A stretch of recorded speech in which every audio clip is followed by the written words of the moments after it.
Good evening. Gaza has entered what is being called Phase Two. But Phase Two of what exactly? A war, a narrative reset, a diplomatic illusion.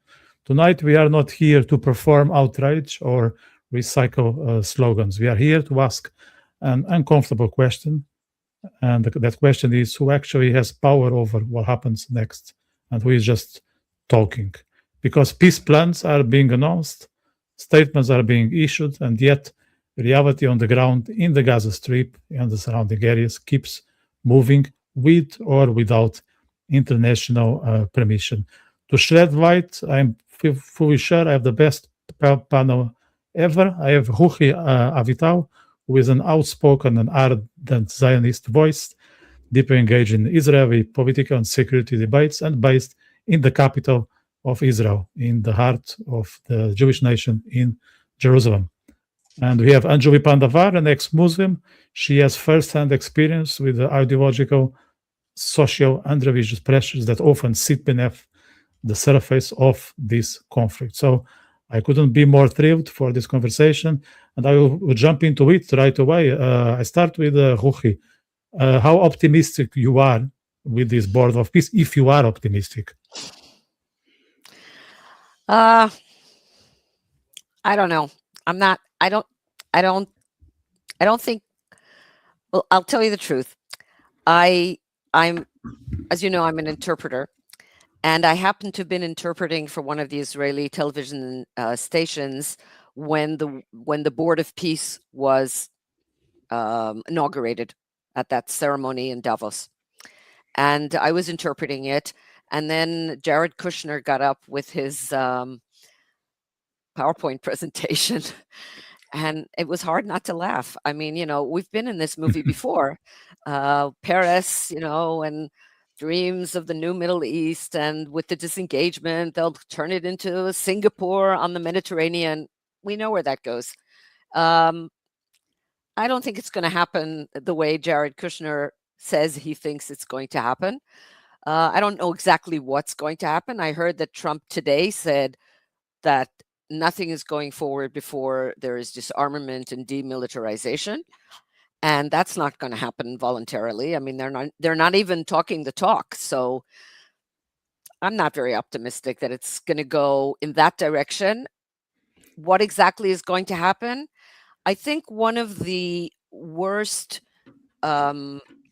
characteristics of this time in world history is nowism.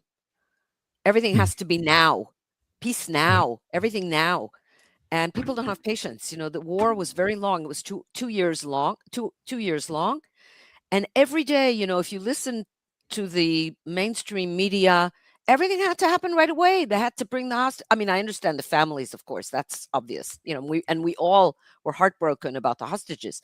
But anyone, I think, with eyes in their head and a brain realizes that these things take time. And if you want to do it properly, there was a Knesset member from Yesh Atid, from Lapid's party, at the beginning of the war. It was a few weeks into the war. There was a Knesset committee meeting. He's a member of the opposition, and he was a very high-ranking police officer. His name is Mickey Levy, and he was the commander of the Jerusalem district in the police. And he was like a general in the police, that rank, and he was almost, I think he was literally crying, and he was saying, we have to give anything, whatever it takes to bring them back. Anything. What does anything mean? You're going to give them Jerusalem? Are you going to give them the Negev?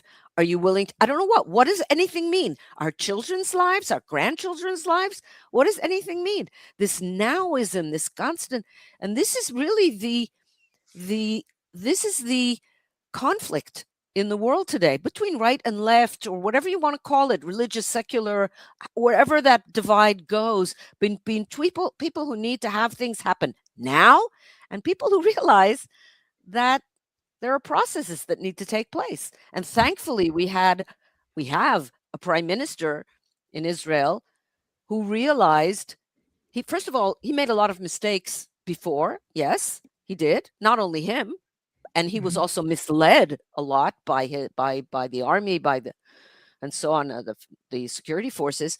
But he immediately realized that when the war began, that's it, no more of that, and he completely pivoted and changed direction, and he led us in the most outstanding way. I mean, I don't think the Middle East is unrecognizable, and it's still going on. Things are really, really changing. So, patience. We need patience. Yeah, this is for sure not an overnight thing. It will Right. But take everybody some wants it time. now. It has to Yeah. happen now. Yeah. What? Yeah, that's not how we can be effective, especially when the situation is this delicate and precarious in the And Middle as they East. say, as revenge is a dish best eaten cold, and so is strategic planning.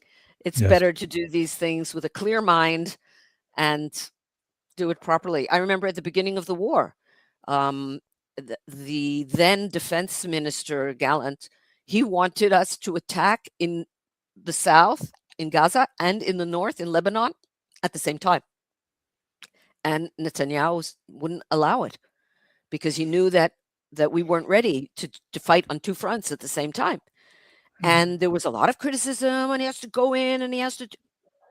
And they were shelling us, and there were things happening in the north, and the whole northern part of the country was evacuated. Entire city, Kiryat Shimona, was evacuated, and a lot of kibbutzim and moshavim and a lot of those places, people were staying in hotels all over the country. It was horrible. But look what happened. Nasrallah is no longer with us. Sinwar is no longer with us. And countless other evil people are no longer with us. And that's a good thing. That's a great thing. Yeah. The world is definitely a better place now than it was 2.5 years ago. Yeah, we don't miss them for sure. We don't miss them. And hope others will have the same fight pretty soon. And they will meet in hell. Anjuli, let us know, are you the same skeptical about this situation, or there is a degree of confidence that you would like to share I with don't know us? whether skeptical is quite the word. I would claim a more elevated word like realistic, perhaps, if I may. But I had the same or very similar reaction to Ruchie's, to watching that high school kid telling the world how it works and how it's going to be and how he solved it, and telling everybody else to calm down, just calm down. That's what you got to do. You just got to calm down. But I couldn't help thinking of myself as a absolutely certain high school kid who knows exactly what's going on, and why isn't everybody just listening to me and doing as I think it should be done. That's the impression I got of him. Anyway, maybe that's unkind, but it's just the you're talking about now, and this now -ism, okay? But there's another dimension to that, and that is shallowness. It's incredibly shallow. In fact, it's only surface. It's totally superficial. That's it. Right? And if it's so shallow, then of course, what's the problem with it's happening right now? There's nothing more to it, and this pervades everything. And the thing that concerns me the most is not actually Gerard Kushner, was a bit of a clown, but what really concerns me is the leader of the free world. And before the summer, the war with Iran in the summer, there was a lot of back and forth and posturing, and him and Prime Minister Netanyahu being a duo, setting the scene for that war. And it was a wonderful piece of theater. And it was 100% effective. My hat off to both of them. A masterful piece of work, and that made me hesitant to make judgments about Donald Trump. And I'm still hesitant to make judgments about Donald Trump, even though I'm inclined to think, oh, this surely you can't mean this. You can't be saying this. And then at the back of the mind, I think back to June, and I think maybe this is just another game, and I give him the benefit of the doubt. But I'm not entirely satisfied. I'm not assured by my own giving him the benefit of the doubt. And now, what really worries me, and I don't think this is a game that he's playing. I think this is genuine, which is why it worries me. He talks endlessly of, I've brought peace. I've made peace. They fought for 3,000 years. Does this man have a concept of what 3,000 years even is? They fought for 3,000 years, and then I came along, and now I've brought peace. What peace?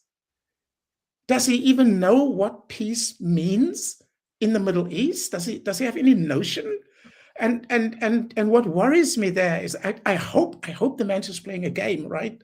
I hope it's part of the smoke and mirrors and shadows and stuff. I hope, but I'm not convinced, because when he says, I brought peace, there's a sincerity that I detect there. He genuinely believes that he brought peace. And why that concerns me is not that he's going to get his fingers burned down the line. Why that concerns me is because he is so convinced that he has brought peace, that if from that point on, when he made that declaration, going forward, there are obvious events that show that this is not peace. There is no peace. It would be more important for him to preserve this idea that he brought peace than to say, we'd better restore peace here, or we better try to fix this. A very clear, simple example is Hamas refusing to disarm. This was supposed to have happened when? Months, I don't know how long ago now, right? Yeah. They still haven't done it. And people like Witkoff talk about Hamas and having he's even sorry, Anjuli, and he's even praising Hamas for collaborating with finding the last hostage. In the 1990s, we used to say, "What planet are you on?" That was the kind of way we talked about people like this. We don't say it anymore. But seriously, is this man from planet Earth? The Hamas refusal to disarm, they were never going to disarm. Obviously, they were never going to disarm. But as soon as they signed a piece of paper, they were singing and dancing, we've got peace, we've brought peace. They signed a piece of paper. That's what you got. We've definitely been in that movie before. How long has it been since 1938, when Neville Chamberlain stood there with a piece of paper saying, peace in our time, because I have Herr Hitler's signature here. Therefore, we have peace. Look, I have it here. It's peace. 11 months later, boom. 11 months, that's all it took. Now, do these people not know history? Is real estate really the entirety of their universe? How do they qualify to be world leaders if they don't know any history at all? Yeah, it's quite concerning. I think the planet in which Donald Trump is living is called his ego. And it's a planet that is very, very far from the planet Earth. You know, two things can be true at the same time. I think Donald Trump genuinely has moral clarity. I think he can tell good from evil. Yes. But he has this huge ego in the middle, right?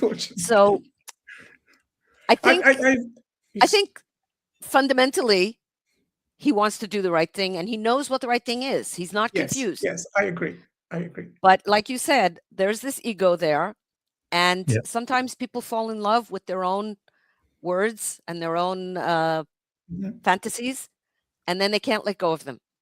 And it's like Paris. You know, Paris was so sure we have New Middle East and blah blah blah. I think the issue with Trump is he's fine to deliver the right job, but he always needs to be part of the picture. And if he's not, he's not okay with what's happening. Netanyahu lets him take all the credit. I think Netanyahu is very smart in that way. He wants to Correct. take all the Yes. credit for bringing home the hostages. Obviously, he Yes. does deserve a lot of credit for bringing home the hostages, but not all the credit. I think our soldiers did a little bit of the work, and Netanyahu led them to do that work despite all the resistance that he got from everywhere in the country. I mean, not everywhere, but from the left, from the media, from the academy, from that side. So much opposition. I mean, people were demonstrating in the streets, begging for Israel to capitulate to Hamas, to give them whatever they want. And the truth is, it's quite miraculous that we have all our hostages, including the deceased, home, and all the Nokhba terrorists that were captured October 7th, 8th, 9th, and so on in the first days of the war, they're still here in Israel in prison, and they're going to be facing death sentences because Israel has passed a law now to make that more possible than it was before. It was possible before also, but it was never actually used. I hope that it does. I mean, a lot of people in Israel don't have the stomach for that, but I think it's really important to do it. I hope they die publicly. Not in a private cell somewhere away from the cameras. It must be public. If you really want to stop October 7th, you have to execute them in public. I hope Israelis are listening to this. You and talked about this peace. on board. You talked about that Donald Trump said peace, and we talk about shalom, and the Arabs call it salam, but those words each have a different meaning. Every single one of them has a different meaning. Yes. You know, in English, we think is peace, you're not at war. And in Hebrew, shalom has a lot of different meanings. The word shalom comes from shalem, which means complete. So there's a kind of completeness, wholeness. It's one of God's names. And in the Bible, when we look at peace, it usually means lack of warfare. It's not the lion lying down with the lamb.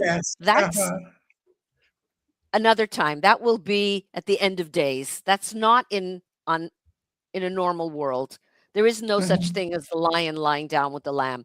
So if you have, it in the Bible, when we look at Psalms and it describes what peace will be like, it says your enemies will be afraid of you. It doesn't say your enemies will love you. It says your enemies will be afraid of you. That you will deter them, and then you will have peace. Meaning peace, they won't attack you. So that's a more realistic way of looking at what peace is, what human nature is, right? Yeah. And in the Muslim world, peace is submission. There is no if one side surrenders to the other, the victorious side decides all the conditions. That's it. They're in charge. And if they want to kill the prisoners, they'll kill the prisoners. If they want to rape the women, they'll rape the women, whatever, and take the children or whatever. It's not, shaking hands and signing a document and then coming in with the Marshall Plan and rebuilding the country and Japan and so on and so forth. That's not how it works in the Middle East. It's unfortunately and sadly, but this is it. It's a zero-sum game. And they're very lucky that they have Israel as an enemy, because we literally could have destroyed Gaza many, many years ago and driven out all the Palestinians. This is what any other country in this Middle East would have done. We're different. Don't expect them ever to acknowledge that. Good, bad, I don't know, but that's how we are. We're not that way. We don't have it. That's why I say I'm not sure that they will actually be executed, because I don't know we have the stomach for that. Yeah, that's one of the things that concerns me. I mean, just once you have to do something that's out of character to be able to do something that's in character forever thereafter. But do this bloody horrible thing. Well, I think just once. Well, we did that after October 7th. We did after October 7th. We really did go in there and beat the shit out of them. And we had the hostages there. And as far as warfare, there has never, ever been a case of an army maneuvering inside an area where it had to be so careful, not just about killing enemy civilians, killing its own people that were hidden in many, many different locations. Sadly, a few were killed once by mistake by Israeli soldiers, and once they were executed by Sinwar's people in the tunnels. But miraculously, the vast majority made it out alive, and some of them died of other reasons. They were elderly and they probably didn't have their medications and things like that. Some of the more elderly people died in captivity. But, you know, I feel very strongly that God was with us. We needed that wake-up call, as horrific as it was. Horrific. Yeah. But we needed a wake-up call. I mean, there's an angle. There's a comment here that I think it's half of a provocation, but we will address it. We won't hold back. It's not our style. So someone is just saying, just like there are innocent Israelis, do you believe there are innocent Palestinians, or are all people evil? I would just say one thing before I pass the word to yourselves. I think that's a very simplistic sentence or a question, because each and every single of us has a good and a bad side. So to say that people are evil or people are beautiful, I think it's oversimplifying human nature.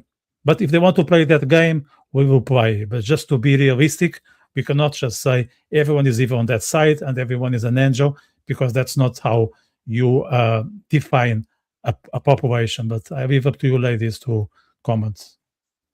Maybe Anjuli, you can start.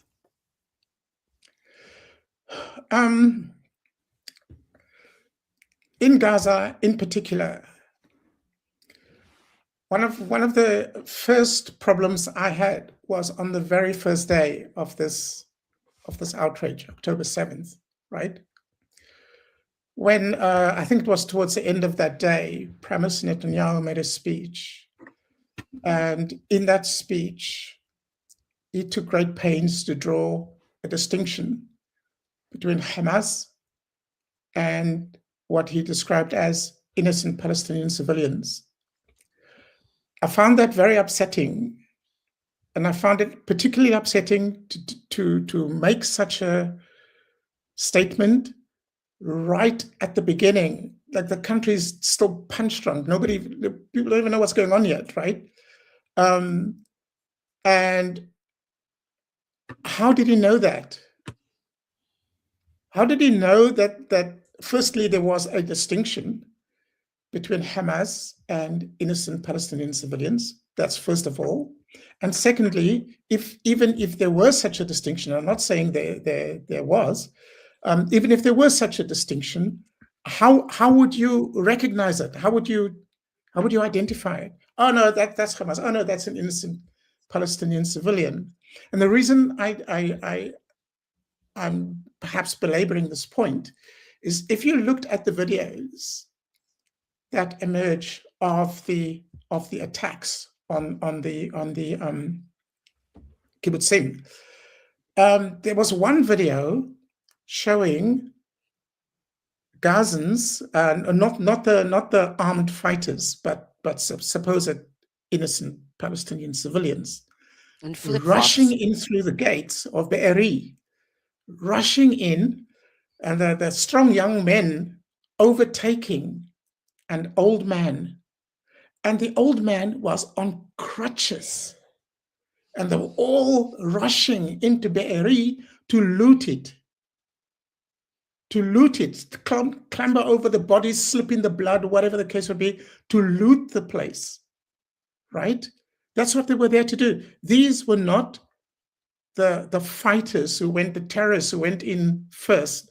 These were the civilians who came in afterwards, when all the families had been shot, and there was just mayhem and chaos, and the houses were covered in blood, etc. That's when they rushed in to claim their spoils. Now, I'm asking the person who asked that ridiculous question, how do you answer that question after what I've just said? You answer it for yourself. You answer it for yourself. I'd like to go back to what we saw also on the first day, and what we heard from hostages that came back, that we saw on the first day how they were marching those poor young women and in the streets, Yep. and people were beating them and spitting on them and Yep. screaming at them, and a lot of the hostages said that the civilians beat them, and there was, and in World War II, during the Holocaust, with all the horrible things that happened in Poland, let's say Poland, where most of the Jews were killed, the largest number, there were also the largest numbers of righteous among the nations, of Gentiles who risked their lives to save Jews. And in every country where Jews were killed, there were people, non-Jews, who risked their lives to save Jews. But we don't know the story of a single Gazan who did anything to help the hostages, not one. And Israel put out flyers that they were going to give millions of dollars to anyone who would tell them anything about the look. And the hostages were being kept in Gazan homes, not only in tunnels. They were kept by Gazan. One was a teacher, one was a doctor, whatever. They had them in their homes. We heard this from the hostages when they came out. And not a single Gazan came forth to help find the hostages, to help Israel find the hostages, to help save them. Not one. So I think that says something. And, they say that in democracy, you get the government you deserve. And the Gazan population elected Hamas overwhelmingly. And that's the reason they only had one election. That's it. In those kind of places, there's, as they say, one man, one vote, one time. That's it. And the same thing in the Palestinian Authority. Abu Mazen is in the 20th year of his 4-year term or something like that, right? Yes. So, and why? Because they know Hamas will be elected. Hamas is overwhelmingly popular among the Palestinians. And after the war, it just went up, not down, up. So that's number one, about innocent civilians. And number two, I don't look at them to set my standards, but there are no innocent civilians in Israel as far as they are concerned. There are no innocent Jews as far as they are concerned. Everyone is game, and everyone should be eradicated from their point of view. It says it in their charter. They don't hide it. We just don't listen to what they say. If we just listen, they don't hide it. Iran doesn't hide its plans. They want to wipe Israel off the map, and Israel's just the first step. So, and a third point I'd like to say is, when you use the word Palestinian, anyone who uses the word Palestinian, Palestinianism is an ideology whose purpose is to eradicate the state of Israel. Before 1948, all the Jews living in what is now Israel were called Palestinians because the area was called Palestine. And the area was called Palestine because the Romans changed the name of the country from Judea to Palestine, named after apparently the Philistines, in order to divorce the Jews from their homeland. They sent them out to exile. There were always Jews who remained here, but they sent out most of the Jews out, and they changed the name of the country and brought in other peoples here so that we would never have a homeland again. Miraculously, we're back. It's never happened with any other nation in history, right? So the whole creation of the Palestinian nation and the Palestinian Liberation Organization, it's a new thing. It's from the 1960s, and it was all hatched in the minds of the KGB. That's where Yasser Arafat and his predecessor learned how to do this. They created Palestine because they sensed very well, just as in the 30s, they had their useful idiots in the West who supported Stalin, that they would have useful idiots in the West who would support this new invention, the purpose of which was to destroy the Jewish at that time nascent Jewish country. And it's still working. I mean, I'm sure you all saw, you've all been seeing the many, many rallies all over the world, the students in Columbia and in Harvard and in all the other UCLA or whatever because of the massacre of the students in Iran, right? Yeah, me neither. Where were they? Where have they been? Not a word. We don't know how many people were massacred, but they're talking between 30 and 40,000 people in a couple of days, mowed down by machine guns in the streets, and then in hospitals executed, the ones who survived. And others, many thousands in prisons, and they've already started executing them again in public. Where are the rallies for those innocent? They are innocent civilians. Where no Jews, no news, no Jews, no rallies. The hypocrisy is, I mean, there aren't any words to describe it anymore. Yeah, they don't matter. And as a matter of fact, the other day, so just in that context, Anjuli, if you don't mind, the other day I was in a Facebook group, and there was this Irish writer. He called himself a writer. I don't know how much of a writer he is, but anyway, he was claiming that he's lacking inspiration because he's horrified with what's happening in Gaza. He's not able to write a poem anymore. And my answer to that was very clear. Okay, if you are that sensitive, okay, good for you. Sensitivity is a fantastic skill to write poetry. So I'm very jealous of your gift. But are you the same fragile when it comes to what's happening in the streets of Tehran? And his answer was silence, because he is not concerned with the Iranians. It's all a political game. It's all a strategy. It's all PR. It's all about being good on camera, getting some social points, because if the Iranian lives don't matter, then they don't raise their voices, so they should shut the fuck up. I just think that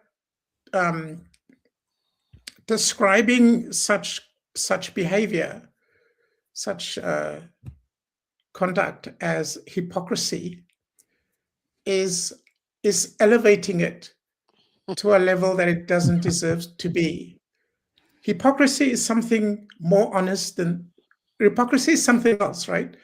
Hypocrisy is when I'm telling you don't do this, don't do that, and then I do it myself. It's a human failing. Sorry, Anjuli, do you think hypocrisy is intentional? If it's not intentional, it's not hypocrisy, it's something else. Is that what we're trying to say? It's something that you do it on purpose? I wasn't going to talk about intent at all. Okay. I just wanted to understand the psyche of those individuals, but okay. Yeah. Yeah, no, I was going to say, if the rest is irrelevant. Iran is irrelevant to these people. Sudan is irrelevant. The evil in their eyes is the Jews and Israel. And there's no inconsistency in their behavior at all. That's the only thing that's relevant. Iran is not relevant. How can you accuse me of hypocrisy?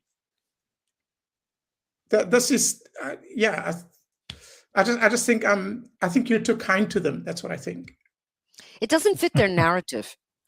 Their narrative is that the brown people, of course, the Iranians are not brown, by the way. They call themselves Aryans. Yes. Right? The Nazis actually took it from them. Iran and Aryan are actually from the same root. So yeah.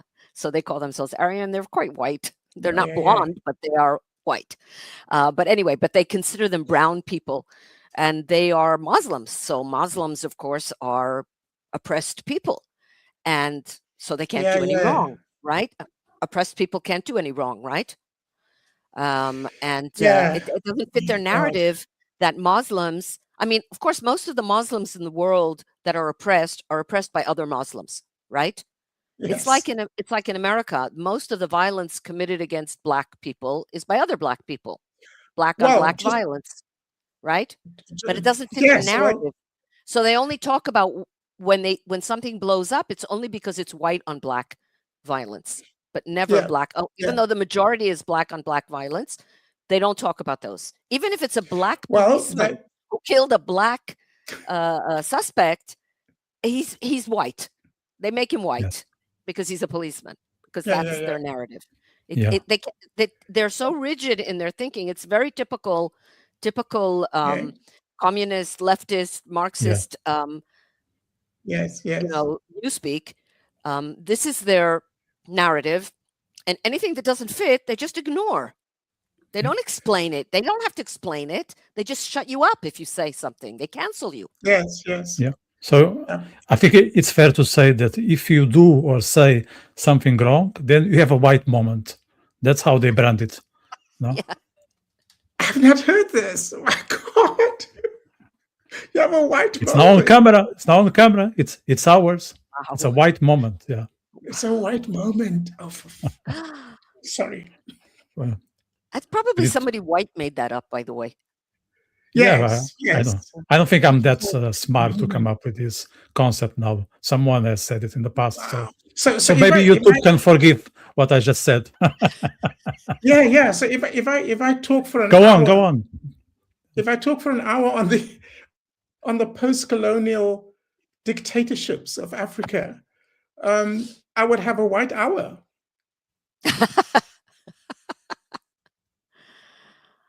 Not a white Wow. moment, a white hour. Yeah. White White moments. is I think white is the biggest offense these days. If you are white, especially if you're white, and I don't want to play a gender war White, here, straight but if you're male, white that's- man and straight, And then straight. you are No, the enemy. when- You are the when- enemy. When did Yeah. Was it 1963 when Martin Luther King made his "I Have a Dream" speech? 1968? I don't remember. 68, 63? I don't remember. I think Anyway, it was 68. I mean, 68 was 68. I think so. Yeah. At that point, a black man making a speech that I have a dream that one day white children, black children play together, and 63. I don't You're know right. the whole speech. 63. August 23rd, 63. 63 it was. Okay. Yeah, and when what would He I was don't know assassinated exactly in 60. verbatim, but 68. what would matter was the content of your character, not the color of not your the color skin. of your It's a skin. horrible paraphrase, but anyway, you know what I mean. That was 1963. At the high point of saying race is irrelevant. The But high you know, point. You're not allowed to be colorblind now. No. You're not allowed Yeah, to be see but that I mean, going back. for- No, if you the are point colorblind, about that for then me you are is- going back. It's mad. It's completely mad. Huh? It's Yeah, but- it's no, I mean, it's how extremely can racist. something this, even on the evil United Nations books, apartheid is a crime, right? How can you go from a situation 1963, for goodness sake? Well, how long was that? 50 years ago? 52 years ago? No, more than that, 60 years ago. How can you go from that high plateau Yeah. of that high moral plateau of human togetherness, right, to the horrible, obscene mess that we have today, where it is a virtue. It is a virtue to accuse all white people of racism. Yeah, all white people are racist. This idiot just asked a moment ago whether we thought all Palestinians are evil. Are all white people racist? I mean, how does something like this rise to social acceptance? Something as vile and evil as that. How does it rise to social acceptance? Well, I'm just staggered. I'm also staggered that white people accept this kind of racism. That staggers me too, you know? They do. And they do. I'm just people baffled that do. white people accept to be abused like this. Where does that come from? You know, it's horrible stuff. It is really the absolute obscene. antithesis of what everything that Western civilization is based on.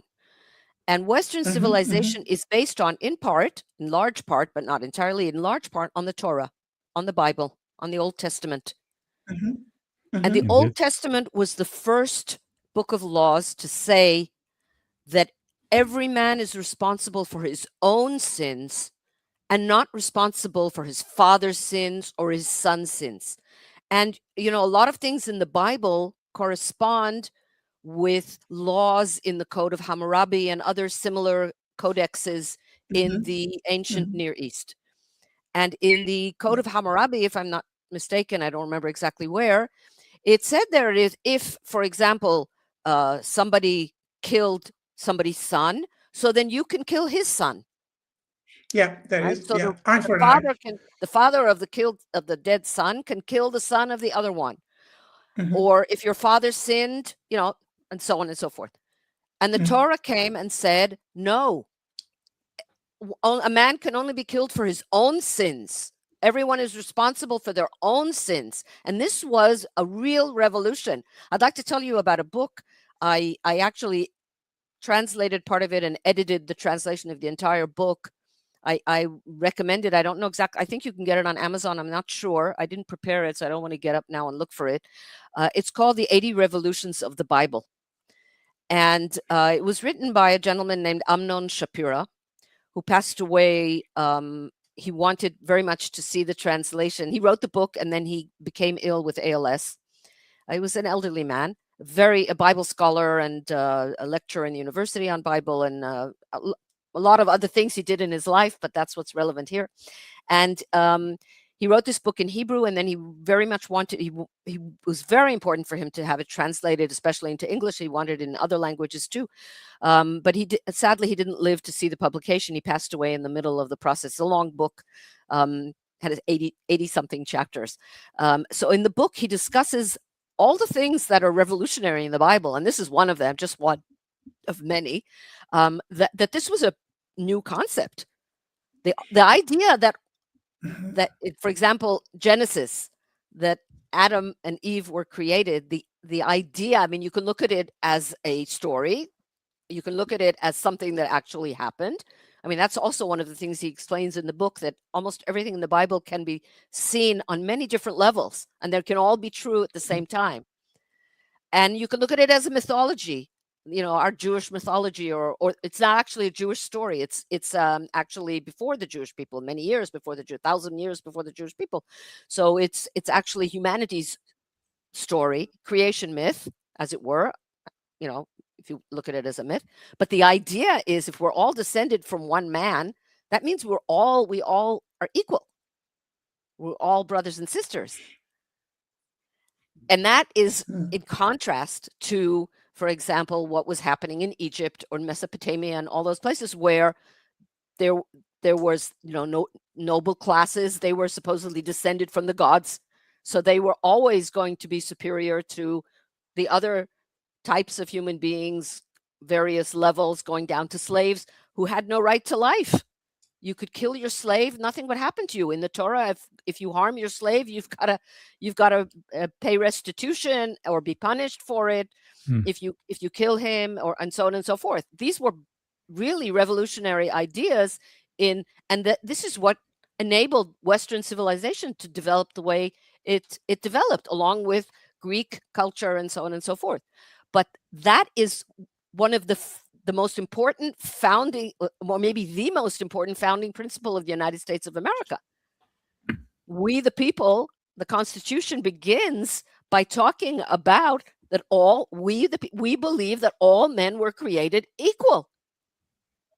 So that's the founding idea. So to say that you inherit sin because you were born this color or that color, or whatever it is, that's the complete antithesis to all Western civilization. That's why wokeism is such a dangerous philosophy, because it undermines Western civilization, and it's turning everything on its head. You remember John Lennon, Imagine? Well, we can see it in front of our eyes now. Imagine there are no borders. We see what happens when there are no borders. We're seeing it happen before our eyes. And it's a horrible thing to see. You know, when somebody says, I love everyone, that means you don't love anyone. Because human nature is you love your own family, and then you love your extended family, and then you love your own people. And there are levels, and that's how it's supposed to be. If parents don't love their children more, their own children more than they love somebody else's children, something's very wrong. Yes, yeah. Something's very wrong. And that, by the way, this is just in parenthesis, the kibbutzim, when they started, it was a Marxist idea, and they had the children, and this was especially true in the very, very, very leftist kibbutzim, because there were also religious kibbutzim where this was much less prevalent. But in the children were raised by the whole kibbutz, and they didn't call their parents mom and dad. They called them by their first names. So this Marxism, one of the goals of Marxism, or rather one of the means of Marxism to destroy the civilization, is to break up the nuclear family. The nuclear family is the most important and most valuable asset that civilization has, because everything starts from there. Everything starts from there. If you don't have, and people aren't having children anymore, and what's happening in Europe? Who's having the children? Who's having the children? The Muslims. The Muslims, they're having children. Why not? They're getting all these benefits and all the welfare and everything that they get. Why not? They're having lots of children. And the West is not having children anymore. That's a very, very bad sign. Very bad sign. It's both a symptom and result of the decay, the moral decay that we're seeing, sadly. And it wasn't true in America for many years. In America now, the only ones having children are the evangelical Christians. And when I say having children, I mean, having enough to reproduce, to replace the population, to continue. The evangelical Christians and the Jews and the other religion, and the Muslims, I assume, also, because they're also religious. Let's go back to the Board of Peace. I have no problem talking about John Lennon and Martin Luther King, but it wasn't the intention. So I'm not here censoring. It's just to keep ourselves on track. So we talked already about Donald Trump and his ego on the way, but I would be concerned also with some other members of the Board of Peace. I can see Qatar as a member. I can see Turkey, who is dreaming of going back to the old days of the Ottoman Empire. I think Egypt is still there, and I wouldn't trust much Egypt. I know there's a peace treaty with Israel, but still, I have some concerns that wouldn't allow me to be comfortable with the idea of having Egypt there. And then there is Belarus, which is even more ridiculous than Russia, in my opinion, because Belarus has no understanding of war. It's a dictatorship that is stinky. It smells Soviet Union from the old days. Saudi of Arabia the 90s. joined today. Saudi Arabia joined. I was not aware of that. I think today. I think Saudi Arabia said they're joining today. Yeah. So Anjuli, if you would like to comment another on bastion of democracy. Another bastion. Yeah.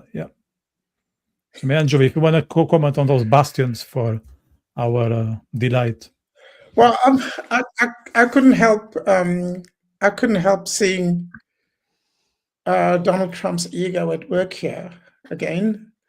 There's been a lot of talk about the Board of Peace also actually being doubling up as a pathfinder for replacing the United Nations, and I think that's a very useful initiative, and that's something that is definitely to the benefit of the world to pursue, to explore.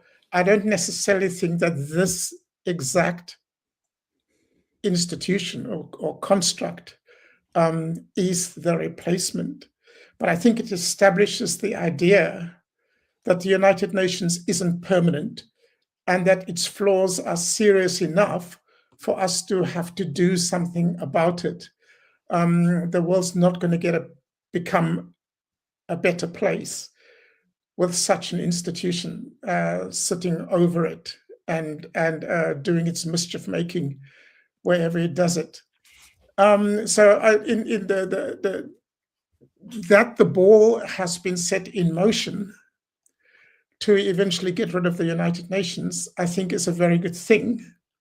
I'm not sure we are yet seeing the exact form that the alternative will take, but it has to start somewhere.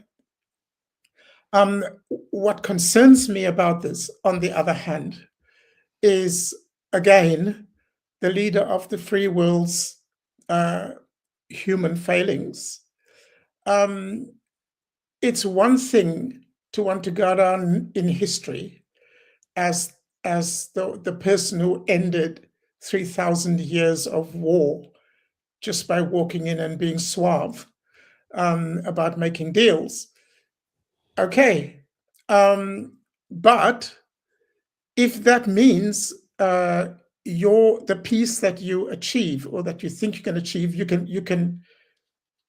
It's not enough for you to settle on having sorted out war between Israel and her enemies. That's a major achievement in itself. It should be enough.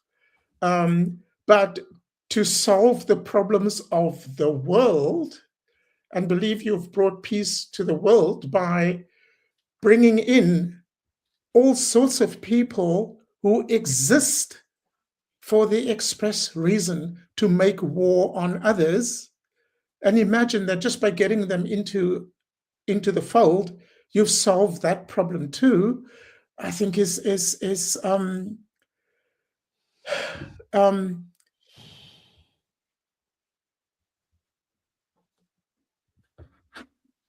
running away with yourself. I'm struggling to find a kind way of saying it. It's a running away with yourself. Yeah.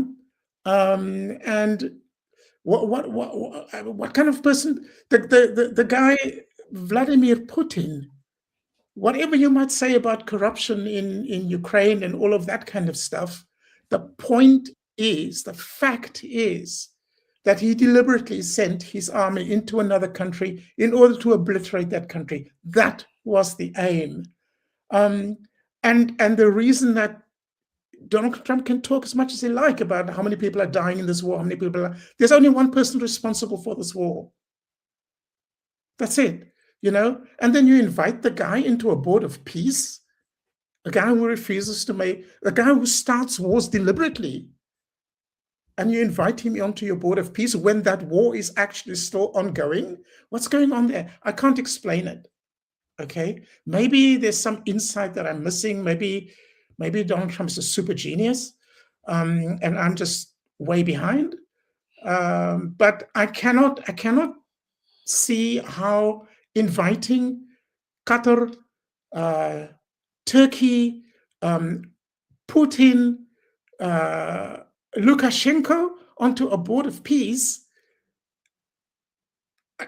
I don't understand how if you mean that seriously, right? If you actually mean to attain peace, how do you do it with people like that on your board of peace? I think right? 3 or 4 days before that, I think it was just a few days before that, Trump said, apropos Greenland and Denmark, or whatever, and he said to Norway, if you're not going to give me the Nobel Peace Prize, then I don't care about peace anymore, or something like that. I've had it with peace. Yeah. He said that. So, I don't think we can figure out exactly what Donald Trump is thinking at any given moment. Oh, gosh. I wrote... Yeah, I mean... He's definitely a loose cannon. There's no question about it. Yeah, but he's our loose cannon. You try to hustle a nomination out of the Indian Prime Minister. Nominate me for the Nobel Prize. He hustled the guy, right? and I thought at the time, this man is Let's be realistic. It's happened before. I don't think Obama's Peace Prize was purely spontaneous. Somebody got hassled to nominate him. We just don't know about it, right? Just Donald Trump does everything. in front. You know, in Israel, we have this, there's a saying, there was once this skit where there's this lifeguard at a swimming pool, and he's talking about all the people, and it's a funny skit. And then he talks about someone who pees in the pool, and then somebody says to him, but everybody pees in the pool. He says, yeah, but not from the diving board. So that's the expression, to pee in the pool from the diving board is to do it like, so he does it from the diving board, right? Yeah. Everybody knows, you know, but we don't know. I guess there are a lot of things we don't know going on behind. I mean, my heart, you know, my heart was really broken when I saw, you know, in Iran, the people writing Trump were waiting for you, and they got, and he said, I'm coming. He wrote a post, you know, stay strong. I'm coming for you to help you. And no, they're still waiting. And I pray and hope that he is coming to help them. I don't know if we have any way of knowing exactly what's going on there, but I share your concern about Qatar and Turkey, and they're definitely not, Qatar was definitely not an honest broker at any time. You know, they were like the, you know, in Charlie Chaplin of the guy who fixes windows, and he sends his little boy to throw stones at the windows, and then he comes to fix them. That's what they did. First, they funded Hamas, and then they became the so-called peace brokers, right? So they're playing both sides of the game all the time. And, you know, they have an American base in Qatar on the one hand. You know, that's a big thing. That's important for them. But on the other hand, you know, it's really difficult. But just in parenthesis, it's one family, right? Qatar. All those countries are run by a single clan. All the UAEs and all the Bahrain and all those, they're all, that's how it is in the Middle East. Those are the countries that work. They're not democracies.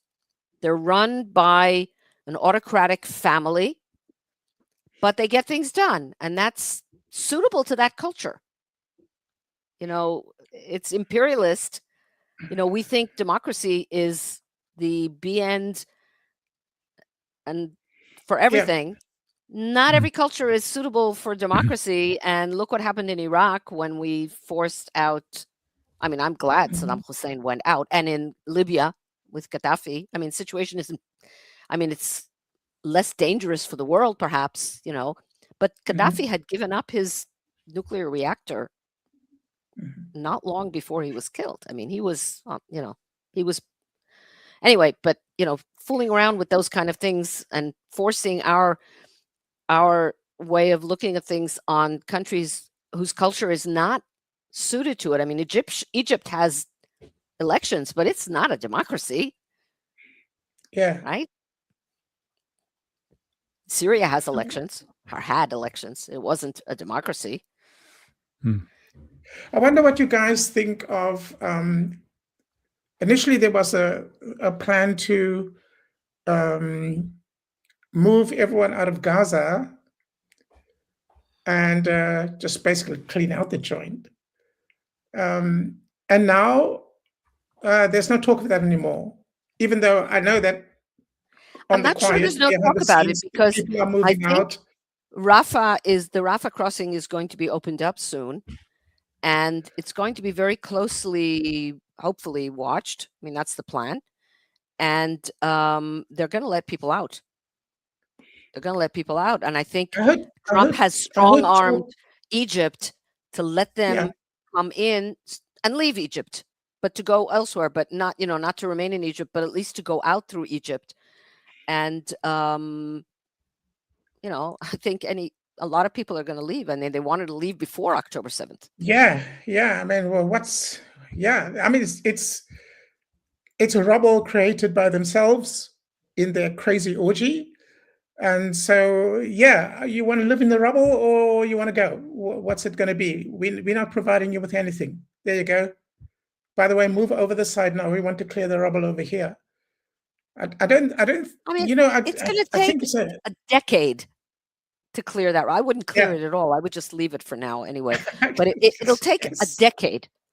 I mean, more. I remember at the beginning of the war, the way people were talking in Israel when people still, you know, remembered, had it very clearly in their minds. And then over time, over the past 2 years, a lot of people cooled down, as it were, in Israel.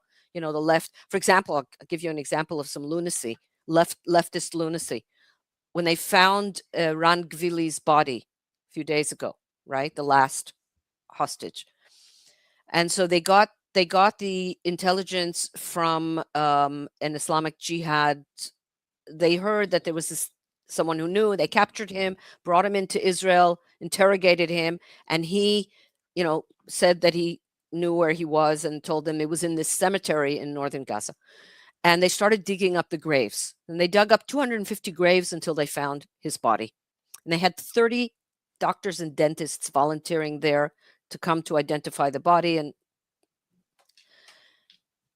so there were leftists here in Israel who were claiming that we were desecrating Palestinians' bodies. You can't make this stuff up. You cannot make it up. You wouldn't, in a million years, you wouldn't come up with this. Oh my God. Hey, I want to say, I don't know. And this is happening, sorry, just one quick comment. And this is happening within the borders of Israel. It's not happening in Ireland or in Spain. Yeah. We have our legalizing. Did you see that, by the way? Yeah. In Spain, they are legalizing 500,000 illegal migrants, and they will give them 1 year sustenance. Kind of. You have 1 year where they'll be sustained by the government, and they'll be given incentives to start working. When there are plenty of people in the Spanish country who are begging for a job, who are begging for a house, who are begging for healthcare, and all of a sudden these individuals are just arrived and they get it all. Spain. Talking about Spain. How stupid can they be? How stupid? There's a problem in Ireland and England, but Spain, according to the Muslims, is Dar al-Salam. It was once, anything that was once Muslim is Muslim forever, right? Yes. Am I right? That's what Muslims believe. Yep. Let's be honest, right? Islam is not a religion. It's a political ideology, masquerading as a religion. It's a political ideology. And the purpose is to take over the world. So anything that was once, and Spain was once Muslim, it was Muslim for a period, right? So, and they're letting them back in. And it's like, it's unbelievable. One of the things that struck me, we visited in Spain a few years ago, and there were two things that struck me very much. Number one is we were obviously, because we're, from Israel, we're Jewish, we were interested in the Jewish history, but it's everywhere. They capitalize on it a lot. They know that tourists come to see that. So everywhere you go, they show you the Jewish street. This was the Jewish street. And you see this church. It was once a synagogue, and this church was one. And this church was once a mosque and a synagogue, and whatever, all over. That was one thing. But the other thing is the prevalence of pork in the Spanish diet. It's everywhere. I've been in many countries in the world, Christian countries. I don't eat pork. I'm Jewish, but the prevalence of pork, everywhere you go, they had shops in Spain that's called jamón, right? Jamón. It's called Museo de Jamón. Yes. And you go in, it's like, imagine like a shop that sells guitars, that has hundreds of guitars hanging from the ceiling, not guitars, pigs, okay? Pigs hanging from the ceiling, but everywhere, even in the tiniest little grocery on the coast in a tiny little village. Why they don't invite? I have an idea. Why they don't invite these 500,000 Muslims to that museum that they could be integrated in the Spanish culture? That they don't. Don't be surprised. I was going to get to another point, but don't be surprised if in a few years they're going to outlaw those shops in Spain because of the Muslims. But what I was going to say is, I had the sense that the prevalence of pork, and then there were these stories about people who didn't like pork, and then the Inquisition would arrest them because they were suspected of being Jews or Muslims. I assume they could have been suspected of being Muslims as well. And so like the eating of the pork is like, after we got rid of the Muslims, now we're going to keep them out by just having pork everywhere. When you travel as a person who keeps kosher, you have to know in every country what you can eat. So for example, I remember, I think it was in Italy, we were told that you can buy bread if you look on the label and it says sans olio, that it doesn't have any oil in it, then it's kosher, you can eat it. And in France, that you can buy baguettes. it's kosher. And in Spain, there's nothing. Everything. They use pork, lard on everything, in baking and the bread and everything. So it's like crazy. For me, it's like very, very striking. I found that very, very striking. And they're inviting the Muslims back into. I mean, Yes. they just want to take it over again. I mean, they want to take over. Not only everything. inviting, they are inviting and looking after them. It's not just opening the door and good luck. It's like you are welcome, and you're going to be subsidized by us from the very beginning. Guys, stop. These people are not stupid. They know exactly what they're doing. They see their role as Islamizing their own countries. That's their role. They're doing exactly what they are there to do. Whether you're talking about Keir Starmer or the Spanish leader or Sanchez, the Australian government, Canada, they are not stupid. They know what they're doing. Their end aim is to Islamize their countries. That's what they're there for. Why? All of them. Jacinda Ardern in New Zealand. Yeah, but what's the final goal? All of them. Anjuli, They follow exactly the same. Everything they do is exactly the same. The methods they're using are exactly the same. What's the objective? What's the objective? Exactly the same. That I cannot understand, Anjuli. What's the final aspiration with letting them in and taking over from the government? I mean, I'm not sure even they think that far. Okay, if you're ideological enough, the consequences are not, the immediate step is you get your own validation by doing this. And if you get shot through the head on the next day, yes, that's not going to happen because you believe you're doing the right thing. And they're moving in voters. Yes, they're moving in because everywhere in the world, the normal population is going more to the right, becoming more nationalist, and so they're losing their voters. So they're bringing in. It's exactly what in America the Democrats were doing by bringing in illegal immigrants, not Muslims, but mostly Hispanics and Muslims, but mostly Hispanics for the time being, through the southern border. They were looking to replace their own voters with voters that would be more compliant, and they think that feeding the lion will save them. Yeah. Now, I distinctly remember in 1990, as the Soviet Union was collapsing, and the European communist parties lost their bearings because their mentor wasn't there anymore. And I distinctly remember when they switched direction, they decided that the working class is lost. The working class is no good for them anymore. And they switched. This was 1990, right? They switched to what they called the Islamic masses. And so now that's the communists and the Muslims pursuing jihad converged, and of course throw the Green Party, and then you've got the Nazis in the game as well. There you go, But these people, they all knew exactly what they were doing, all the way from Pérez de Cuéllar through to Josep Borrell, through to Jeremy Corbyn, all these old Stalinists from back then. They set the whole thing up. Those are the true believers. Yes. Right?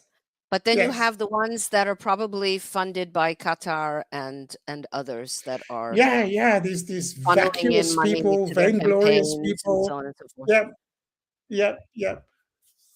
I mean, for sure. Look at Tony Blair, for God's sake, Yeah. Jesus. And then the other issue that we see in the United States, that there is a huge split among the right wing, and it's I think it started when Charlie Kirk was assassinated, and it leaked to the Israeli conflict in the Middle East. And whether you like it or not, like the right wing is not united, and we cannot really act as a team. And while we are split in two. The left act as a bloc, and they keep winning. And if we continue like this, chances are that we're going to be defeated over and over again, because I think there's a lot of ego. There's no consensus. There's no real understanding that we need to focus on our priorities and sometimes concede, because that's how teams can win. It's just by finding some common goals and helping each other. And the other issue is that we see that happening in America, and we all know that things tend to extrapolate from the United States to Europe and even to Israel. So we don't see it happening now, but probably is a matter of time. So we might be very isolated in the next couple of years. And again, with that, Tucker Carlson and Candace Owen and their ilk and all those people follow the money. The money it's coming from Qatar. I'm sure of it. I don't have time for people like that, honestly. I mean, I've got more important things to. Every time I see Candace Owens, like the first thing I think is, look, you are getting shitloads of petrodollars from Qatar. Get that money and have some proper therapy, because you have the cash. You need therapy. She's completely out of her mind. Maybe it's too late, but she's going bananas. I was never a fan of her. She and her husband are good friends with that guy. What's his name? That English guy who converted to Islam and then he got arrested in Romania for rape. Andrew Tate. Andrew Tate, yeah. So they're very good. They're very chummy with Andrew Tate. And his father, I don't remember his name right now, a British gentleman, he's disowned them because he's not at all anti-Semitic, it turns out, even though he's English and he's some kind of nobility, or not nobility, but very upper class. Tate's father. No, not Tate's father. Candace Owens' father. Okay. Father-in-law.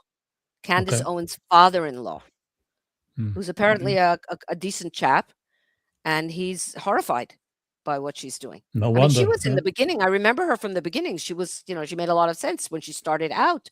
She was, she talked sense, and then, whoa, something went right off the rails there. Absolutely. And probably you're right. It probably was petrodollars, or I think in Qatar it's gas. So whatever you call that, gas dollars or whatever. Yeah. Nasty dollars, a nasty dollar type. Yeah. Nasty dollars. Yeah, absolutely. And Tucker Carlson for sure. I mean, they call him Tucker Qatarson. They call him. Yes. And he deserves that title. He was in Qatar at a conference. I mean, recently. And he bought a house. Do you know that? He bought a house in Qatar. Yeah. I'm not making it up. Yeah. He confirmed on camera. He bought a house in Qatar. Why would you buy a house in Qatar? Unless we have some political or professional intent. It's not like a place by the sea area. Yeah. Yeah, it's not like that. It's not Benidorm or far away from New England. He's from New England, which is in northeastern United States, where it's nice, cool temperature, whatever, and very green. He wants to get a tan. Okay, he wants to get a tan. Yeah. Must be that. Yeah, his son actually works for JD Vance. His son works in the digital team or something of JD Vance. And on day before yesterday, on International Holocaust Day, JD Vance put out a tweet about 6 million people who were killed in the Holocaust. 6 million people. That reminded me of Obama talking about those folks in a supermarket that were killed in Paris. Some folks were killed, just folks. And the BBC actually did exactly the same thing. They put out on International Holocaust Day, I saw somebody made a reel of different newscasters during the day talking about the 6 million people and also their tweets. 6 million people that were killed on Holocaust Day. So on the one hand, everything is identity politics. Everything is identity politics. And if you're white, you're evil. And if you're oppressed or brown or black or whatever, or gay, whatever, the whole alphabet thing, then you're oppressed and you can't do wrong. And on the other hand, you erase people's identity if it doesn't fit your narrative. So Jews are oppressors in their minds, so they can't be victims. So they have white privilege. Of course, not all Jews are white, right? Jews are Jews. right? So there are black Jews and there are white Jews and there are yellow Jews and brown Jews, a lot of brown Jews. You're introducing logic into this. Come on.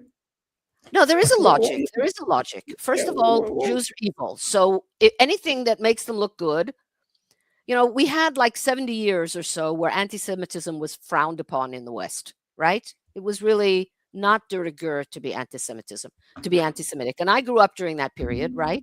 We all did. And we thought that was the new normal, but it's not the new normal. It was complete anomaly in human history. It's very sad. It's very difficult for us to get used to that idea. But the normal in history is anti-Semitism. That period was an anomaly. Yeah. And now it's back in fashion to be anti-Semitic. And that's why Tucker Carlson and Candace Owens and all the other Fuentes and all those lowlifes are not afraid to speak. They're evil. They're not afraid, and they have followers, and they have people who watch it. And disaffected white males who've been told since they were born that they are worthless and they are evil because they're white and they are oppressors and they have white privilege. They're some of them, not all of them, but some of them are very happy to find someone to blame. It's the Jews, of course. So that's it's always easier to deflect blame to the Jews than to actually talk about what the problem is, why these things are happening. I had a guest here, an American writer, who said that Jews always have the wrong skin color. So back in the 30s or 40s, Jews were brown, and now Jews are white. So it's. I know Asian. It's sort of a joke, but it has the direct relation to reality. Can I just pick this question here for you, Anjuli? Have Anjuli or Ruchie ever heard of Operation SIG, a propaganda operation created by the KGB? Are you familiar with that? I've heard it. I can't recall right now. I'm not familiar with that. I don't think I'm familiar with that acronym. I might know what it wants. If you say what it stands for or describe it, maybe I might know about it, but it doesn't. Yeah. I think so if the person can expand, then we can share our thoughts on this. Yeah.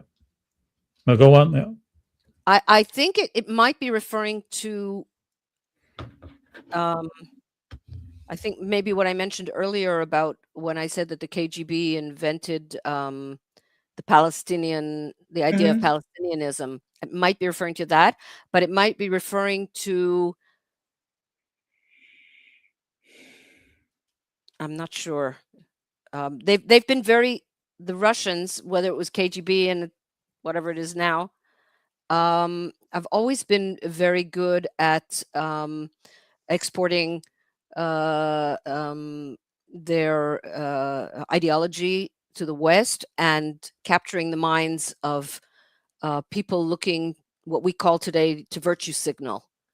So people that we greatly admire, like authors, great authors. George Orwell himself started out as a communist, and then he, of course, changed over. But there were many. I just looked it up on ChatGPT. Operation SIG was a KGB disinformation campaign launched after the 1967 war that ran in 67 to 88. And it's an acronym that means in Russian Zionist governments. And the idea was to turn the Islamic world against Israel and the United States, to reframe Israel from regional underdog into a Nazi-style oppressor and colonial power, and to transform the Arab-Israeli conflict from a war of destruction into a struggle for national liberation and human rights. Okay. Yes, I'm familiar with that. I didn't know that was the acronym for it. Yes. Yeah, that's exactly what I was talking incidentally, if I may just do a quick plug here, there's a post on my Substack, Murtad to Human, where I wrote about Orwell and Islam, or how Orwell might have reacted to Islam and what the overlaps are. I would invite you, excuse the plug, because I think it's a really important set of ideas, and I'd be interested to be How challenged. can we on it. access it? It's on Substack, and it's in the Ruchie, if you go to the YouTube video description, at the very Okay. bottom, I put both links, I will yours check it out. and Anjuli's Substack. And that's for you and for people who are watching us. If you want to read Anjuli's articles or essays, you can just access by using that link. So I will do that. I will definitely do that. thank I will you. do that. Yeah, there's a very big archive that I just of everything that my writing is. I moved over to Substack. I didn't move everything over. I started afresh, but there is also the Murtad to Human archive that has a lot of stuff. By the way, there's a book. Hey, Marco. I'm sorry, Marco. Vitor, do you want to talk about the book, or is it okay to talk about the book? we can.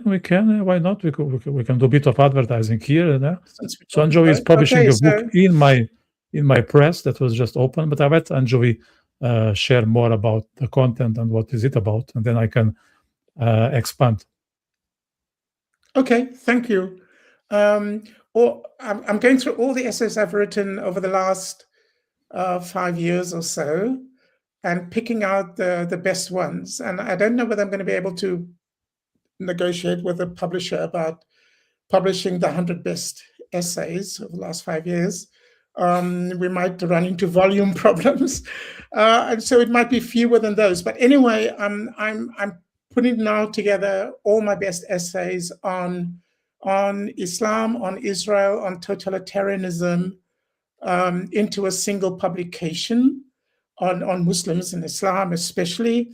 And the title we just agreed the other day will be The Muslim You Don't Know and the Muslim You Think You Know. Love it. Wow. So look out for that. Yeah. All right, So- over to you, Vitor. Yeah, I'm going to share here. So Anjuli will publish this book in my press, which was just open in November. It's called The Ring of Culture. So I will just show you the website. It's already up and running. I think it already looks professional to a certain degree. So it is Ring of Culture. We're open for submissions. So if you want to share your manuscripts, all you need to do is go to ringofculture.com/publications.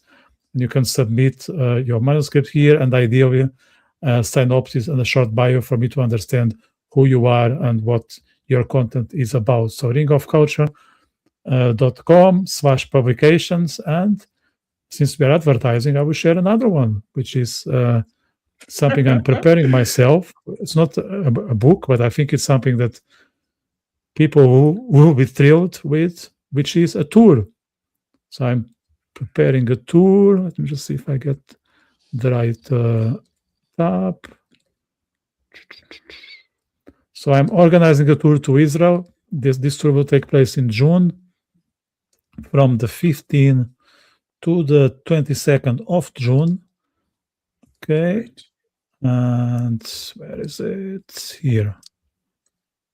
Yeah, not so gonna I be just here. announced it on Facebook the other day. Sorry, go on and then I will. No, I'm just going to say we're going abroad exactly on those dates. Oh no, I that's very bad advertisement. We all wanted to meet you. I know. But anyway, this is just it's like Anjuli's book. It's just the first edition. There'll be a second one. So yeah, so it will be a route between Israel. We start in Tel Aviv. We will pass by Jerusalem, Galilee, and we will end in Safed for 7 days. It's a partnership between myself, the Ring of Culture, which is my organization, Holiday Travel. We have a tour guide, Yaniv Safrai, who will be in charge of the insights. There are already some pricing. You guys can register your interest by sending an email to info@ringofculture.com. I plan to upload all the details in ringofculture.com/tours.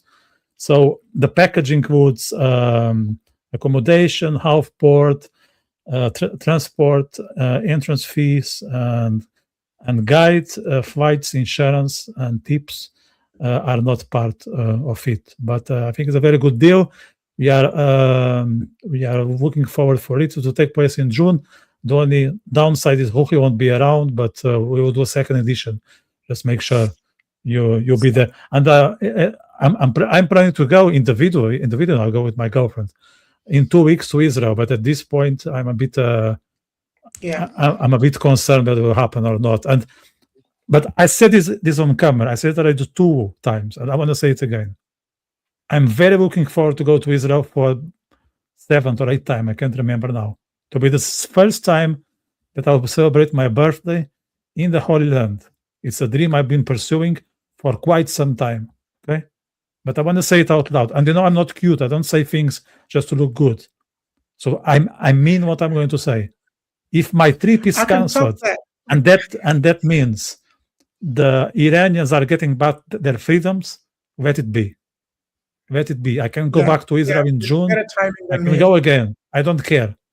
I would rather see Iranians getting back democracy than me celebrating my birthday in Israel in a year, which is a dream I've been pursuing. I can do it next year. I'm old enough to remember. Israel in June, although Ruchie won't be there.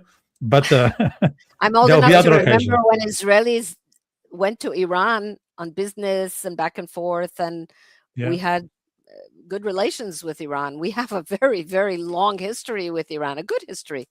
Maybe Iran. We can even organize a tour to Iran.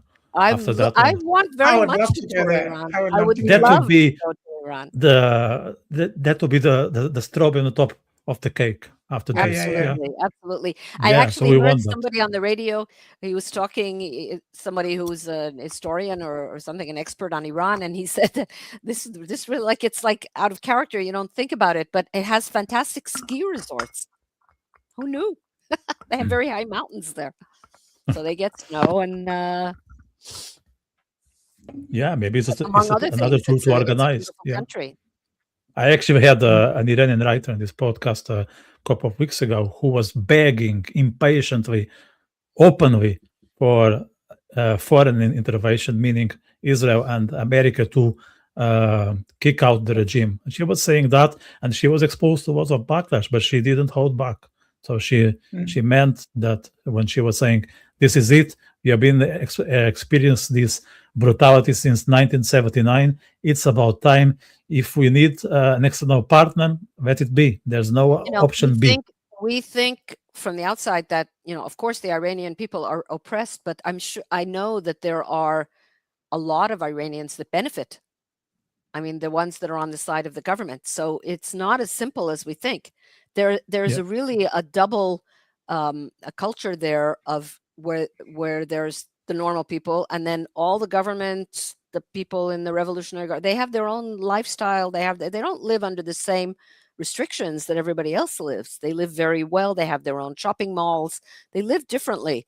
And it's like in Soviet Russia also, you had, the haves and the have-nots, if you were close to power and so on and so forth. So, and it's, it's like in every country, have like 30% in favor, 30% very much against. And the other people in the middle, they're like, they don't know. And this is very, very important to sway those people in the middle so that it becomes a large majority. Because I'm sure the dissidents, they're not the majority right now. I'm sure they're not, because it's terrifying to be a dissident in Iran. I mean, the price is horrible, and those poor families who lost their children, and they have to pay the government for the bullets that killed their children in order to get their bodies for burial. It's a Chinese thing as well. Yeah. And that's the face of evil, really, today. Yep. Yeah, someone is asking, Anjuli, a lot of the mischief and evil in the world, and others. Someone is asking when your book is being released. We are pointing for Q2, so that's the intent. That's what I heard. Everything going well Q2. If not, will be after summer, because summer is a terrible time to launch books. So we'll try Q2. Thank you for the interest. I'm editing through the essays and selecting them furiously at this moment. Second quarter. Yes, should be okay. So if other people are interested in publishing their books, now they have a home. You are no longer orphans, okay? You can knock my door, okay? And I'll be very, very keen to hear from you, because I know as an author how tricky it is to get your voice heard in these censorship times, okay? So don't be afraid. As I put on my Link of Culture page, it's all about merit and quality. There are no fucking quotas. No, you just need to be good in what you do. I don't care about your skin color, your gender, your upbringing. It doesn't matter. If you have the talent, if you are gifted, if you are putting in the hard work, then you are the person I want to work with. Okay? I think that's clear. Great. Any final words from you, ladies? Well, Vitor asked me before we went online what the mood is in Israel, if there's, and I told him that I've actually worked with a lot of people this past week, and I didn't feel fear or anxiety in the air. There's awareness. We're not, in denial, but we're a very resilient people. And I think ultimately, despite all the protesters and so on and so forth, I mean, if people were really scared, we would know. People trust that the army, the government, and so on and so forth will do what it takes to protect them as much as possible. And we're praying for the best outcome that we need, the world needs. We all need a good outcome. We need freedom and truth. Truth is the enemy of evil. Truth is the enemy of evil. Yeah. Anjuli, any other thing you want to add, except your book that you already promoted No. for a few minutes? No. I actually wanted to say at the beginning of our talk already that my appreciation for Prime Minister Netanyahu has gone through the clouds. It's just very, very. I was very critical. I have to just put it out there straight. I was very, very critical of the Prime Minister from that speech he made on the 7th of October, 2023, and remained critical for various all the way through almost. I think until they got rid of Herzi Halevi, and when I saw the Prime Minister going for surgery in the middle of this vicious witch hunt against him and still running the war. The man's fortitude and resilience, that struck me from that point on. And he submitted himself to this. These vicious, vile people forced him to go to court. I think it was 3 times a week or something like this in the middle of the war. He's still going. And he submitted himself to it. Instead of sticking those people in jail, which is and they call him a dictator. When was the last time you saw a dictator sitting in a courtroom, right? They call him a dictator. Yes. The dictators called him a dictator. But I think now, I mean, the way I see the relationship between him and Donald Trump and how he's managing that relationship is pure genius. I'm still disappointed about 1 or 2 things. I think he's taking the people of Judea and Samaria for granted, and I don't think that and I think that's going to come back. That could come back to bite him at some point. But I mean, the man ran a damn war and won it, right? With the entire left on his back and going for surgery, all of that together, and an attempt on his life. Come on, what more do you want? I know there's a saying, nobody's perfect. That doesn't apply in this case. That doesn't apply in this case. I have to agree. How much can you expect from a human being?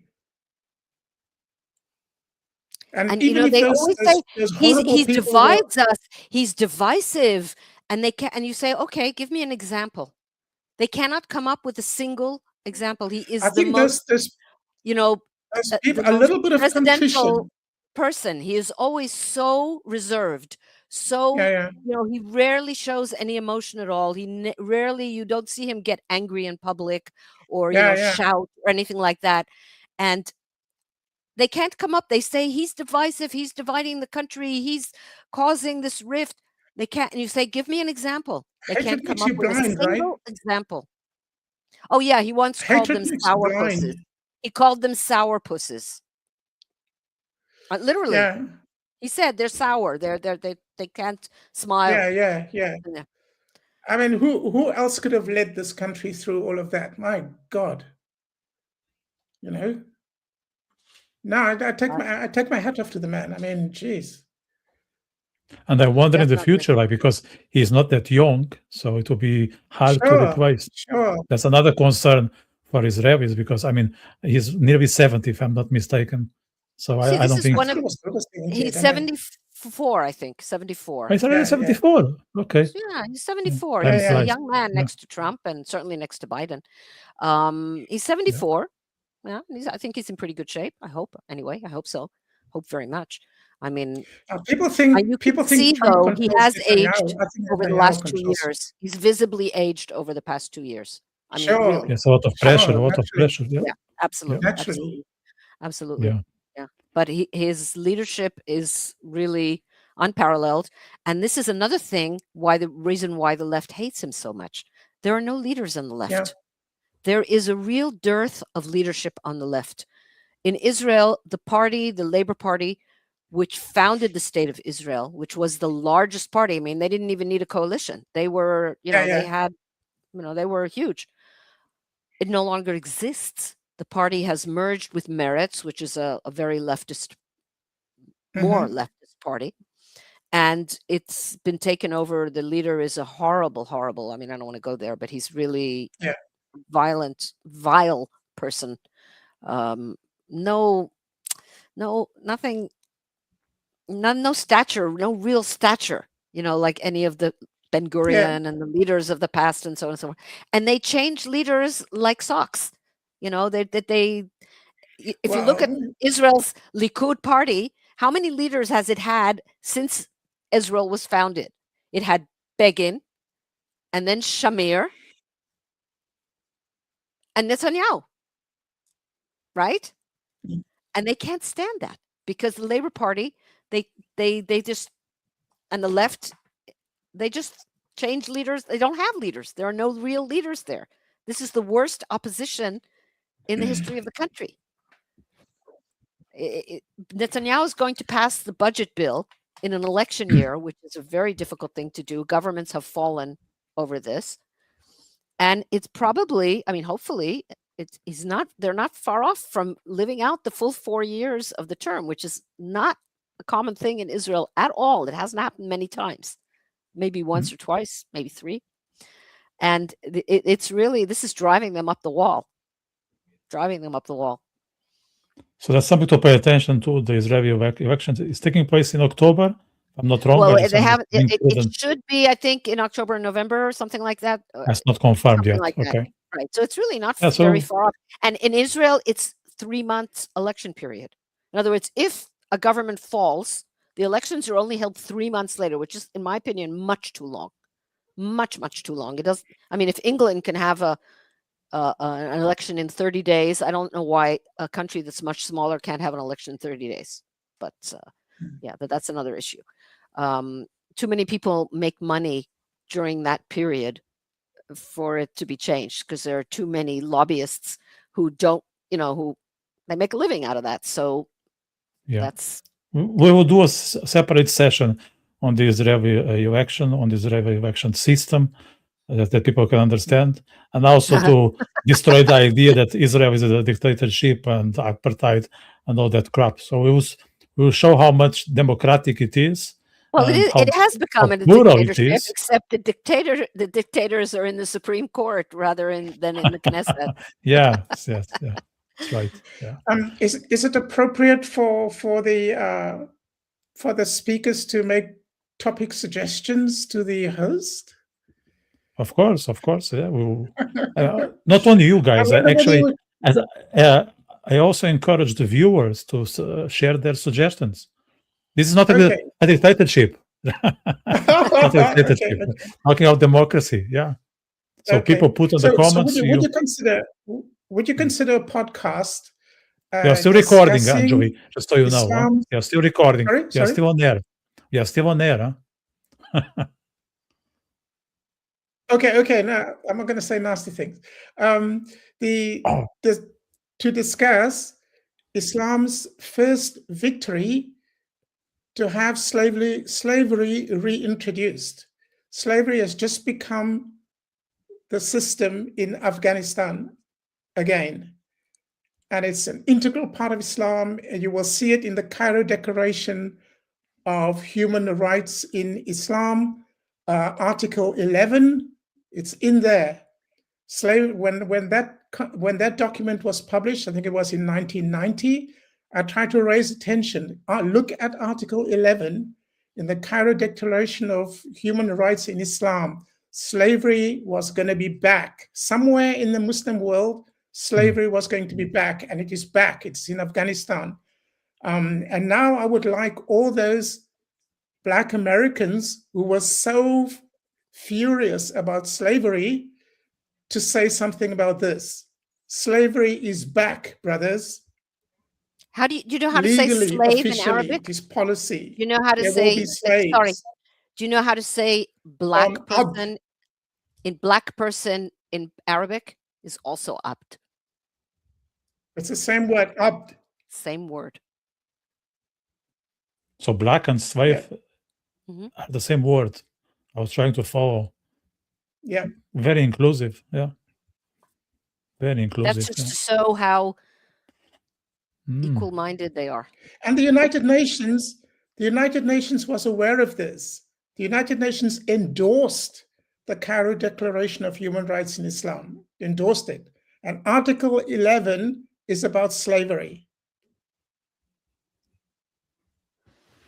So that's a topic for us to explore, Anjuli. And you need to be part of the panel. Need to be part of the panel, yeah. Yeah, for sure we can explore that, because that's something that is not really shown. And one of the missions of this YouTube channel is to disclose what others are hiding. So we are not holding back. Some things need to be said openly from the top of the roof, and that's one.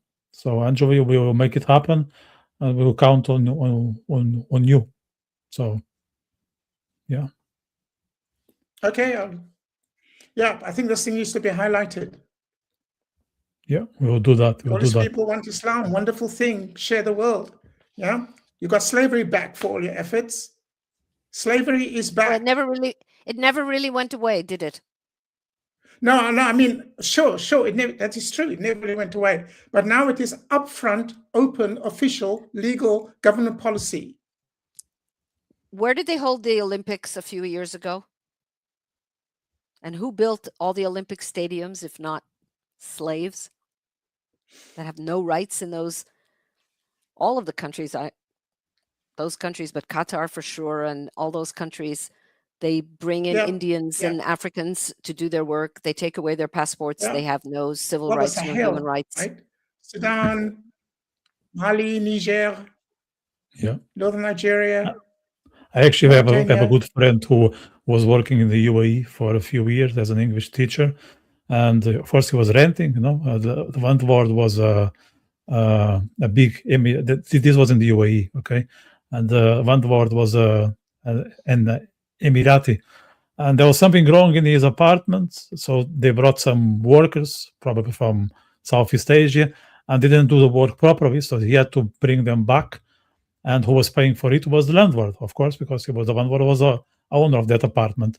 And because the work was not done properly or something went wrong, he just paid them for the second visit. And these people, they need every single cent to feed their families. I mean, maybe they did a bad job, but that happens. They were like looking after pipes or walls or some household. But how can you be that cruel when you know that you are making someone putting someone in a very bad situation in, I don't know, Pakistan or Bangladesh or God knows where. But that's how heartless they are. So That's actually not the worst, far from the worst, because Yes. there's, women have been raped and murdered. People have been murdered. You can't complain to the police. You can't, there's no one to go to. Yeah. They have no Yeah. rights there whatsoever. Yeah. And if Yeah. they do try to complain, they'll just be deported with nothing. So, Right. I'm going to put an end to this conversation. I think we could be here for another 2 hours, but it's getting late, especially in Israel. I know you're 2 hours ahead. You, Anjuli, you are 1 hour ahead of me, but I'm also conscious that it's not that early. So thank you very much. Anjuli will be here for your suggestion and for other. Ruchie, if you have anything you want to address Sure. going forward, the door is open. And again, I hope we meet in 2 weeks. But if not, if not, and if that means the return of democracy to the Iranians, we'll meet again in 2026. Sure. I mean, that might overtake things, right? Of course. We are There not won't be selfish flight. here. We'll start with that. Yeah. Yeah. Great. So thank you, everyone. For those who are watching, suggest your topics. This is not a dictatorship. So this is a collective dialogue, and we all benefit from it. If you haven't subscribed, please do so. If you know someone who may benefit from watching us, share. And if you want to join the memberships to unlock special perks and access some content that is not available for the others, consider join one of the member options. So thank you very much and have a good evening. Take care. Thank you. Thanks so much for watching. Click here for more episodes, subscribe here to catch the next ones, and let me know your thoughts in the comment section.